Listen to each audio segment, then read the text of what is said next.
Good morning, church family. It's really good to be with you and to have this opportunity to share with you how excited I am about the Celebrate Recovery Ministry that we are planning to begin with in January of 2010. Back in the summer, Justice Essman and I attended a meeting of the Celebrate Recovery at one of our United Methodist churches in Knoxville, Tennessee. This was the Cokesbury United Methodist Church, a large 4,000-member church in Knoxville, probably the flagship church of the hosting conference of our United Methodist Church. And we were very impressed with what we saw there. In a real sense, caught a vision about Celebrate Recovery and what it might look like in our church family. On that Thursday evening when we were there, there were some 420 people who attended the meeting of Celebrate Recovery. It was a huge crowd, and Justice and I and our Celebrate Recovery team that's working on this very much believe that in this large Tampa Bay area with all the population that we have, we're very capable of having those kind of numbers here in our church for a Celebrate Recovery ministry. We believe that that will happen. We believe God is leading us to do this, and it's a very, very exciting time for us. We were also tuned in to the structure they had in Knoxville, which really sounds like a good structure to us.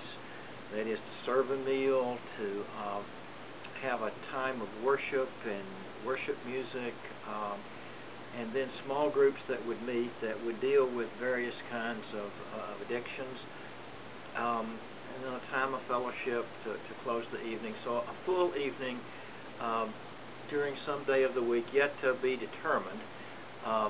Yet that's kind of what the structure would look like for Celebrate Recovery when we get started in January.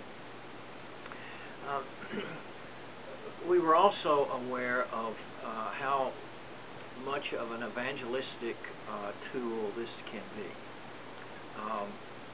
Hundreds of people have joined the Cokesbury United Methodist Church right through the Celebrate Recovery doorway. And we believe that same thing will happen at our church when we begin this ministry. Not only has Cokesbury experienced growth in their church through this ministry, but leaders have emerged out of Celebrate Recovery to give real leadership in that church. We've been told that members of staff parish and members of the church council came to faith and came to leadership through Celebrate Recovery. So we're very excited about the evangelistic possibility of Celebrate Recovery. We know that our church family identified as one of its primary growth goals this matter of needs-based evangelism. That is, reaching out with the message of Christ to those who have needs, and when the church ministers to those needs, quite often those folks identify with the church family, become a vital part of the church family. Another thing that we observed in Knoxville is that those who attended, that number of 420-something, almost all of them were very functional folks. That is, they had come there from work. They were holding down jobs. They were people with families. They were assuming responsibilities. Yet, at the same time, they were dealing with some kind of addiction. And it's important for us to understand that this was not a gathering of street people. This was not a gathering of homeless people. It was a gathering of people who had a home, who had a job, who were functioning, but at the same time struggling with some form of addiction. And so as we began our ministry here at First Church, one of the things that we've been talking about in our Celebrate Recovery planning team is that we would want to interpret to the church family that this ministry is not about them and us. For almost all of us, in some way or another, are impacted by the issues of addiction. Perhaps not directly, but through a family member or through a friend or some way, almost all of us are impacted. You remember what Pastor David said in his tape recently, that one family in 5 is impacted by addiction, directly impacted. So we understand that this is a very widespread problem in our culture that impacts all of us in some way or another. I read a study recently done by a professor at Vanderbilt, and he was talking about alcoholics, and he said only 5% of alcoholics live under the bridge, which he was indicating that 95% tend to be out there among us, living among us, functional folks.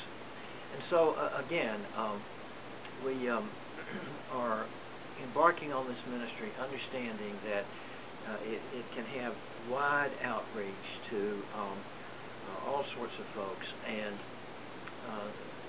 street people and the homeless. That's not really our target group for Celebrate Recovery, and we just want folks to understand that and be clear about it.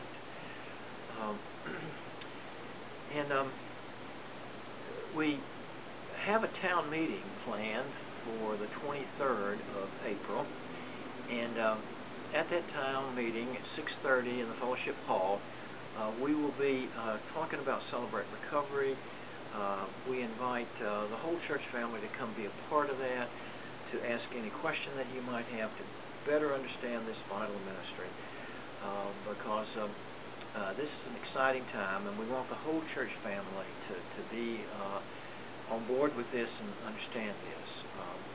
We will need a lot of volunteers. We'll need volunteers for food preparation. We'll need volunteers to stand on the parking lot and help folks find their way. We will need small group leaders, and we believe that God is already blessing us with small group leaders who are stepping up. And Justice and Esmond and Ray Hardiman are doing a 12-step group right now to help train some of those who will be leaders in Celebrate Recovery. So come be with us on April 23rd and learn more about Celebrate Recovery and ask any question that you might have. I believe that this is a ministry that the Holy Spirit is directing us to get involved with. Thank you.